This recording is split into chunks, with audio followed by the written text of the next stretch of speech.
Welcome to After Hours then for Thailand 2015, and it literally is after hours. It's pitch black down here now in the Buriram pit lane. In fact, look, that's where we were this afternoon in the commentary box, fourth window along from the right hand side.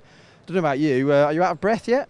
Not out of breath, no, but this is way past my bedtime. As you can see here, darkness has fallen, but what a day and what an atmosphere. The Thai fans came in their thousands literally today, and just an absolutely magic atmosphere. Behind us then, Ducati and Kawasaki, as you can see, busy day for both of them. Better start with Kawasaki, I suppose, Steve. Jonathan Rea, what can you say about the man? Well, stupendous. I think we're running out of superlatives to talk about Jonathan Rea. I mean, to get pole position, to get the 2 race wins, to get the fastest lap, he absolutely smoked the field. Let's be honest about it. I don't want to, do any disrespect to the rest of the field, but it was an absolutely epic performance from him. And from the word go, he just got clicking with that circuit, and fantastic performance. He just gelled immediately, didn't he, from Friday morning. Further up the pit lane then, we've got Leon Haslam there with Jordi Torres at a pit here. Let's just concentrate on Haslam for now. OK, he hasn't won the races, but at least he's there and he understands it is a 13-round World Championship. Yeah, and I think that's the most important thing. Hey, look, at the end of the day, we're 2 rounds in and he's just got more podiums on the trot than he's ever had in his World Superbike career. And 1 win and 3 second places. After all the domination from Jonathan Rea, he's only 10 points behind. True. That's much less than a race win. So I think he's done the right thing today. I think he's not gone too far out. He's not made any silly errors. 2 second places is a really good result for Leon. There was a bit of bumping and boring going on over at the Turn 3 hairpin there, wasn't there? Tom Sykes perhaps sees himself as a bit of a victim there. There wasn't really too much contact, was there? But it was just getting a little bit boisterous, shall we say? They were close to the mark, some of the moves that were going on at Turn 3, I have to say. Nothing malicious. I mean, it's just one of those corners that sort of invites that sort of move. Beyond that, I think that Tom was always going to struggle to try and keep up with Jonathan this weekend. But, there are a few rounds coming up where maybe things can change. Well, Steve's been chatting with Tom Sykes just to get his view then on what happened down at Turn 3 and the weekend in general. Tom Sykes, race 2 there was rather difficult. A lot of bumping and all sorts going on down into Turn 3. What are your thoughts on that over the weekend? Yeah, I mean, it's all good fun, all part of racing, and it was exciting. I mean, there was a couple of incidents that were quite close to the bone this weekend, but luckily we managed to stay on, let's say, sticky side down this time. So, it's, I think, good for the fans. Unfortunately, I wasn't at the sharp end where I want it to be, but, that's something that we're working on. It's I've got some limitations which, from my riding style, are really holding me back, and it's difficult when you've been consistently near the sharp end for 3 years, when you face these limitations, when you don't cross the bridge immediately, it's a little bit frustrating, but we've still got a long time. We go back to Europe where we have a lot of reference, and hopefully this can help us on our way. So from one world champion to another then, Tom Sykes. What about Sylvain Guintoli now? Again, you know what, it was actually quite a solid weekend, wasn't it, for the reigning world champion? Was 5th in the championship coming into the event. First of all, what about that start in race 2? It looked as though it was going to be pit lane. Eventually it was the back of the grid and shot through. He was running 7th, I think it was, on the first lap. Yeah, I suppose the question is, should he start from the back of the grid for every race? That was absolutely incredible. He really did put in a good effort there and showed glimpses as to why he is the World Superbike champion. Let's be honest, it's not been the greatest start of the year. He's still a bit injured, and the main problem is getting the balance of this bike right. And I don't think they'll mind me saying that at the moment, in general, the Honda isn't the fastest package out there at this precise moment in time. There's a bit of action as well between the 2 Hondas, wasn't there, at the final corner over there, Turn 12, Van der Mark and Guintoli. Let's just see what Sylvain's view of that one was. So Sylvain, first of all, what a charge through the field that was. And I understand you were up into nearly the top 5 at the start of race 2 there from the back of the grid. Yeah, it was the best start of my life, that was. I think I was really wound up because of we had a small technical problem, so I had to start from back of the grid, and I don't know, it just felt really good. First corner, there was a big opening, so I just went for it. Had a bit of contact, but nothing major. And then it's a shame I made a mistake in turn 5, so really lost four positions, I think. But still, it was all right. At least it was more fun than race 1, where I had a bit of a lonely one. Of course, a bit of a talking point was that moment at the last corner with your teammate Michael. What was your view of events down there? It was great. We had a good race. He stayed. I mean, I was trying to get rid of him, and he stayed on my back seat for the whole race, and he did well. I knew he was going to attack somewhere, so I blocked the line in that last corner, and good on him. He tried on the outside. When I saw him on the outside, I thought, no, he can't be doing that. So but he tried. So it was good. It was good battle. It was fair. A bit of contact as well, but no drama. We all shook hands after that. It was all it was good. It was good racing. Pretty much the same sort of thing he said back at Phillip Island. Still a work in progress situation then again for Sylvain Guintoli. Right, let's move along. Ducati now.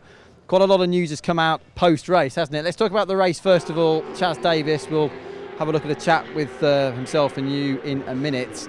Not best pleased, I understand.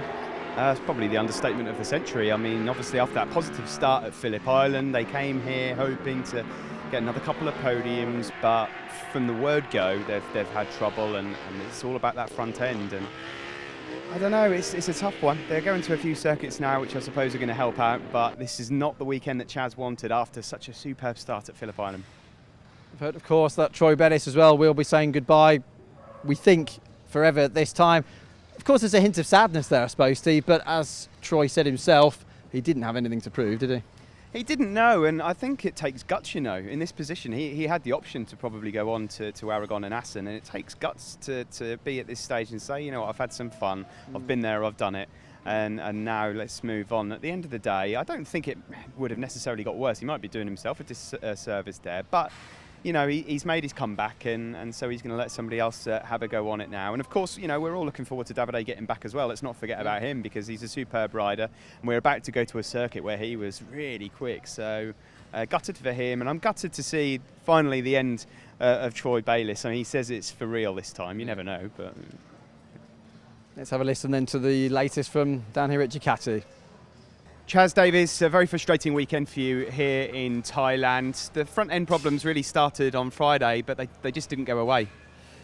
No, they didn't, but it's kind of a consequence of having to make up time in the places where we're already okay. We're losing too much time in a straight line and having to try and make up for it in other areas, and like I said, consequently sometimes overstepping the limit, and yeah, it's not really good enough. So I ended up in the gravel twice today, which was seriously disappointing. Didn't expect to be in that situation this early on in the season, but that's what it is. We need to improve it for Aragon. I think you know what I'm going to ask you next. With Davide Giuliano still out, there's seats still available on the Ducati going into Aragon, which is only 3 weeks away. Any news on that? Actually, there is. I've just been talking with Ernesto and Paolo, and the situation is like, it can be how I want, but in the end, I mean, I've had a great time, but I didn't expect to come here and win either. It's been like a weird, sort of a strange deal. So as nice as it was to come and ride with the guys again and experience it all again, honestly, I've had my time, and yeah, I'm done. I don't want to do any more than that, and it's been, like I say, it's been lovely, but yeah, I'm happy to go back and enjoy my family and leave it to the younger guys for sure. So first of all, Ernesto, we just heard from Troy that obviously this was the last one here in Thailand this weekend, which is sad news, I suppose, in a way. How are you feeling about that one? Well, I think, this is after the race, so I think, well, first of all, I think it was very good to have him back, and it's been, really fun again to work together from, Phillip Island here in Thailand. And so that's already is a really good thing. And then, as was really said even on the past, we will quite happily support any decision that they will make on either direction. Of course, people are naturally asking on Twitter and Facebook, what's Ducati going to do for Aragon? Any news at the moment as to a possible further substitute for Davide? At the moment, nothing is planned. Of course, we just finished the race now here, so tomorrow we are flying back and we run up a plan.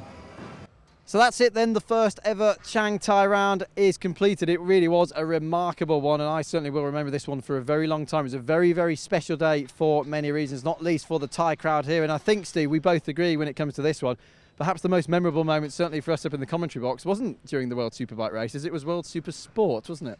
Well, how about that? We come here to Thailand and there was so much pressure on Ratapark Willaroo.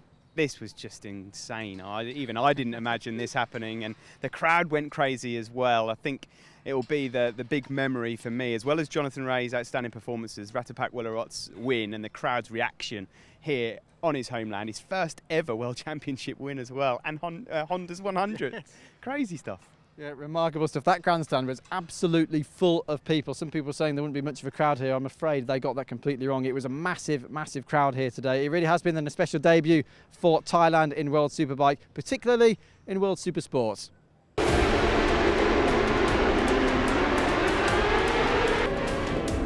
Here comes Sofoglu then up the inside. He's punished Jacobson for that one, and now he's been punished himself. Too much speed, Keenan. Into that final corner. That's releasing Willaroo. Listen to the crowd. They're going absolutely mad. They're on their feet as Willaroo comes through to take a podium place.